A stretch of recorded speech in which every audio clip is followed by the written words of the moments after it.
Hello Kumbakonam மக்களே, நம்ம கும்பகோணம்ல கைரோபிராக்டிக் treatment இருக்குன்னு எத்தனை பேருக்கு தெரியும்? L5 டிஸ்க் பல்ஜ் ஆப்ரேஷனே இல்லாம சரி பண்ணிடலாமாங்க. அது மட்டும் இல்லாம மூட்டு தேய்மானம், கழுத்து வலி, இடுப்பு வலி, முதுகு வலி, கை வலி, கால் வலின்னு எல்லா வலியும் கைரோபிராக்டிக் ட்ரீட்மெண்ட்ல சரி பண்ணிடலாம். ஜிம் போல பர்சனா கண்டிப்பா இதை ட்ரை பண்ணலாம்.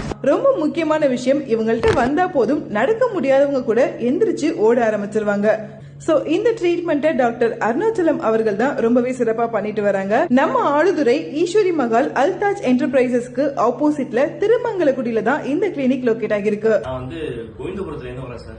என்ன பண்ணிட்டு இருக்கீங்க? நான் கோவிந்தபுரத்துல ஜிம் வச்சு ட்ரைனரா இருக்கேன் சார். Okay sir. இப்ப என்ன ப்ராப்ளத்துக்காக நம்மகிட்ட வந்தீங்க? எனக்கு ஒரு 4 வீக்ஸ் முன்னாடி ஷோல்டர் ஒர்க் அவுட் பண்ணும்போது இன்ஜுரி ஆயிடுச்சு. 3 செஷன் எடுத்திருப்பேன். இப்ப எனக்கு ரொம்பவே பரவாயில்ல சார். இப்ப அந்த பெயின் இருக்கா உங்களுக்கு? இல்ல, பெயின் இல்ல sir. Okay, super sir, super. சார்ட்ட வரும்போது 4 பேரு 2 பேரு என்னை தூக்கிட்டு தான் வந்து சார்கிட்ட விடணும், நடக்க முடியாது. அதுக்கப்புறம் சார் வந்து இந்த வைத்தியனை பார்த்ததுக்கு அப்புறம் தான் எனக்கு கால் வலி கொஞ்சம் நான் நடந்துகிட்டு இருக்கேன். அதுக்கு முடியெல்லாம் நடக்க முடியாது.